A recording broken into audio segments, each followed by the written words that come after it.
Moss does not simply sit on top of your roof like a green carpet. As it thickens, it can lift shingle edges and hold moisture where the roof is supposed to dry.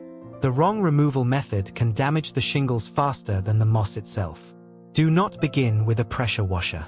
The force can remove protective granules, drive water beneath the roofing, and break the seal between shingle tabs. Also avoid scraping upward against the shingle edges. Asphalt roofs are layered like fish scales so water flows downward. Working against that direction can lift or tear the tabs. Because moss is extremely slippery, the safest option is professional cleaning, especially on steep, high, wet, or heavily covered roofs. If the area can be treated safely, choose a moss control product specifically approved for asphalt shingles and follow its dilution, weather, and runoff instructions exactly. Protect nearby plants, painted surfaces, metal fixtures, gutters, and rainwater systems before application. Never mix cleaning chemicals. Allow the treatment time to kill and loosen the moss. Don't expect the roof to look clean immediately.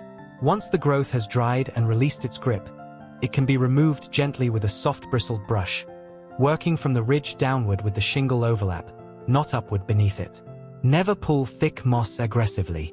If the shingles rise with it, the roots and debris may already be packed beneath brittle edges.